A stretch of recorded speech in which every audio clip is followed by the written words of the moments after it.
Hey, good morning out there in Facebook Live land. Mike Phillips here, day 16 of my Facebook Live challenge. Today I'm going to be covering 5 questions that buyers ask themselves, or if you will, maybe we'll call it the buying process. This is kind of the process, the psychological process that people go through when they are looking to buy a product, including automobiles. So, I'm going to jump right into this today, but the 5 questions that buyers ask themselves, and when they're planning on making any purchase, in my opinion, these are questions that people always go through to be able to decide to make the purchase, to justify the purchase to themselves, and to go ahead and complete that purchase. I've talked a lot about, in my Facebook Live videos, some sales training and motivation and different things like that. So obviously salespeople and sales managers and sales organizations, they have a process that they work through to help the buyer be efficient in purchasing the vehicle. Buyers also have a process, and they ask themselves these 5 questions. So the first question that they ask, and I'm going to run through them real quick and then I'll expand on it a little bit. First question they ask, do I have a need? Right? Do I need this product? Second question they ask is then, how am I going to fill that need?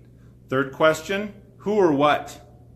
Who, and you want to be the who. Trust me, if you're a salesperson watching this, you want to be the who is going to fill that need. So it's who or what. Fourth question is then price. What's this going to cost me? Right? And the 5th question is, how long is it going to take? Time. So let me slow down and step through those for just a few minutes here. So first off, and I'm going to relate this to the automotive industry. If you're an automotive salesperson, automotive sales manager, think about this for a second. That first question that buyers ask themselves, they say, do I have a need? Do I need to make a purchase? That question is generally, right now with the internet and everything that's out there, that question is generally answered before the customer gets to your facility, right?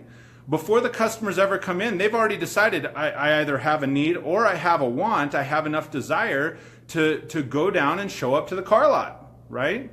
So, and if you think about this, like vacuum salespeople, door-to-door salespeople, those people, that's different. When somebody's going door to door, those people are creating the need. They're like, hey, can I come in and throw stuff all over your carpet? And then let me show you how good my vacuum works, right?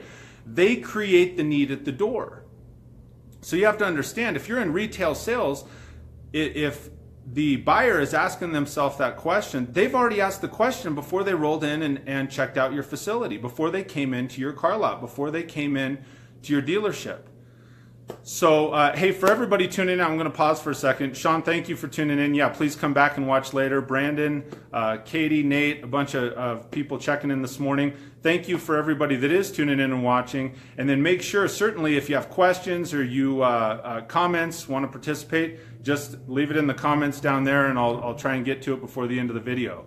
So 5 questions buyers ask themselves, or the buying process today. So number 1 is, do I have a need? They've determined that question before they showed up. Secondly, the second question people ask is, how am I going to fill that need? Right? What am I going to do? People, when they're asking, how am I going to fill that need? Oftentimes those are payment conscious buyers if they're on the lot.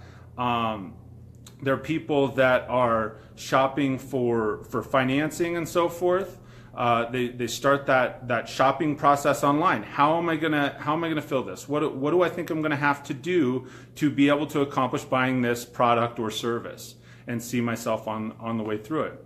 The third question, and to me, this is one of the most important questions. If you are a professional salesperson, if you're a professional sales consultant, the third question, who or what will fill my need? Those run hand in hand. It's either who's going to be able to sell me the product, who am I going to trust to see me through this process, or what product, right?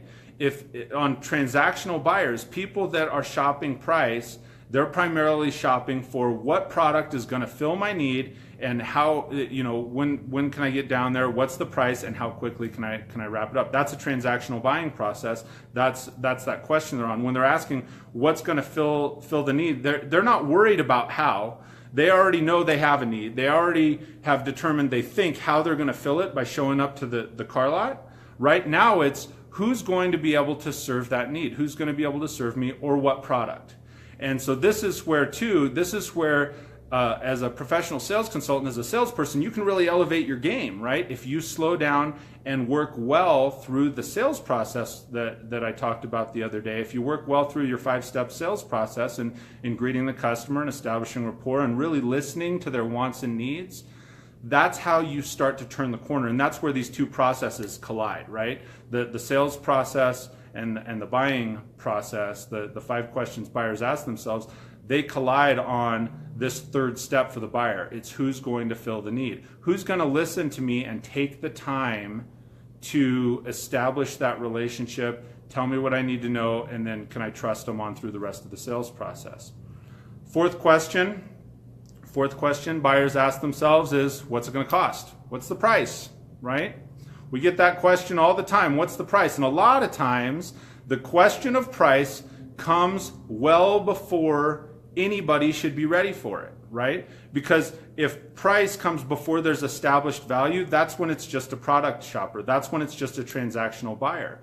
You got to be able to slow down and make sure that you're presenting the value in your product and the value in yourself, not to justify the price, but to present why the price and the product is so valuable. Hey, good morning, Jason.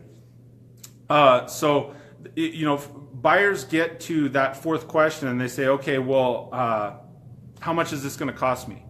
Internet-specific buyers, a lot of people that are shopping on the internet, they think that they start on this step. And they say, well, how much is this going to cost? Hey, I want to buy a truck. How much is it going to cost? Hey, I want to buy a car. How much is it going to cost? And they start that process. And if anyone's familiar with the funnels, they start up here and they start with a whole bunch of different ideas and they work their way down the funnel and they get down to, I think, now they narrow it down to like 3 and then 1 and then they show up to the lot and then it spreads back out again because that professional sales consultant is there to help. They're not just selling the price, because then it has to slow the customer back down so that they're saying, okay, well, who or what's going to fill my need, and then they roll back to price again, right?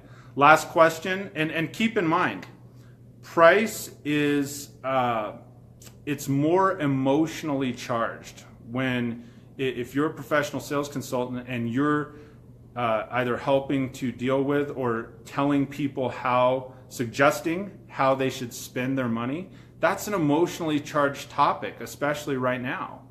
And so that's why I'm saying you got to really slow down and master that question 3 of the buyer's process is who's going to fill my needs, so that they trust you, so that when you're advising them of what it is that they should be purchasing, they have that trust. So the 5th question then is always, how long is this going to take? What's it going to cost me in time, right? How much of my time is this going to take me? Because people's time is worth something. It's valuable, right? And if you think about it, if you're in automotive sales, think about this for a second. If you were in automotive sales and we get to that point of price for anybody, we work on through the sales process, we've greeted the customer, we spent the time to establish some rapport and listen to what their wants and needs are.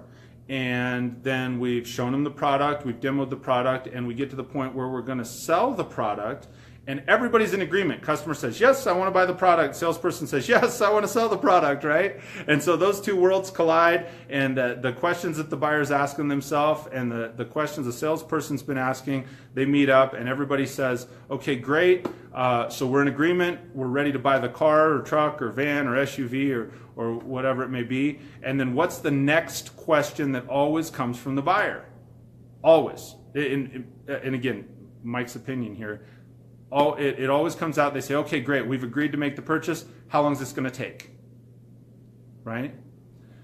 And a professional sales consultant is one that will help be able to, because you can't control time, right? You can't control how long the finance person's going to take or how long it'll take necessarily to do all the paperwork. There's different pieces of paperwork that goes into each unique car deal and so forth. So you can't control time. You have to understand that, but you can manage it, right? You can manage the customer's expectations associated with time. So when those two worlds collide, when the buying process and the sales process come together, and if you're managing that customer's time properly, helping them stay focused on what's the next step for the paperwork. Hey, listen, while we hand this to the finance manager, our next step is let me go tour the service department with you and show you where you're going to get your vehicle serviced and introduce you to those people and introduce some more personalities and some more relationships. If you're effectively managing that customer's time, it becomes so much more efficient and it becomes a much better process. It becomes a better buying experience for both the salesperson and the customer making the purchase. So that's my live video for today. I appreciate everybody that's taken the time to tune in. I hope you got something out of it. I'm going to recap one time, like I said, today's video on 5 questions buyers ask themselves, right? Do I have a need? They've already filled that need, or they've already determined that. Do I have a need by the time they show up to your facility if you're in retail sales? Second is, how will I fill the need, right? The buyer gets an idea of how they think they'll fill it. The third one, and this is where most of the customers show up, is who or what. Are you going to be the person that helps to fill the need? Is your product going to be the product that helps to fill the need? Fourth is price. What's it going to cost in terms of dollars? And fifth is always time. What's it going to cost when it comes to the time, right? So again, thanks for everybody tuning in. So Jesus and Katie and Jason, Brandon brought up here, he said, every customer wants a guy that gets the job done and done well. Absolutely, 100%. They want it to be efficient and to be able, they want someone that they can trust to get that job done. So I think that's extremely valid. So again, thank you everyone for taking the time to tune in to Facebook Live Day 16 or Facebook Live Challenge Day 16. And tune in tomorrow. Tomorrow it'll be a short message. We'll just say Happy Mother's Day, right? So thank you very much. Hope you have an absolutely fantastic weekend. If you're in sales and you're working this Saturday, just hope you have a fantastic Saturday. Hope it's really productive and fantastic for you. And then certainly if you're off on Saturday, then you certainly please feel free to come down and do some car shopping with us. So thanks again, and have a great weekend, everybody. And happy early Mother's Day to the moms out there. But we'll say that tomorrow too.